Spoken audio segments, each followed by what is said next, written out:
ইয়া পরিশ্রম করো। পরিশ্রমের উপরে পৃথিবীতে আর কোনো ম্যাজিক নেই। পৃথিবীতে একটাই ম্যাজিক আছে, কি? পরিশ্রম।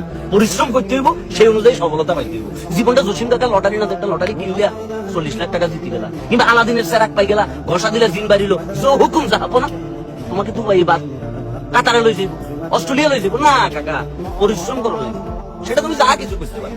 জাস্ট তখন আশপাশের মানুষের কথাগুলো মাথা থেকে সরাই দিবে যে হেতে আমার জীবনে পরিশ্রম আনে। ধরো তুমি কন্টেন্ট বানাইতেছো, বানাও। টিকটক বানাইতেছো, বানাও। টাকা আসতেছে, মানে ফাত্রামি করি না, টাকা আসতেছে, বানাও। কিন্তু মনে রাখবে, এটা পার্মানেন্ট কিছু।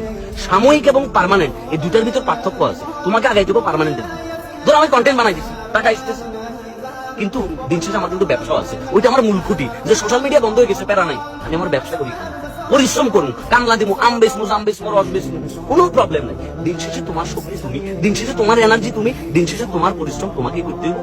আর ওই সফলতার ভাগ বাকি মানুষরা আছে নিজে। ওইটাই সিস্টেম, এভাবেই দুনিয়াটা চলতেছে। সুতরাং লাইফে যদি কিছু করতে চাও, নিজের কাজটা নিজে করো, কেমন?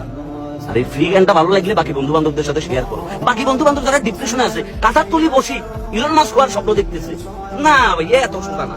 বিল Gates, Steve Jobs, Elon Musk, হ্যাঁ, কার্লোস, তারা এমনি এমনি আসবে ভাইয়া, পরিশ্রম করিয়ে এসছে। পরিশ্রম ইকুয়াল টু সফলতা, এর বাইরে আর কোনো ম্যাজিক নাই কাকা।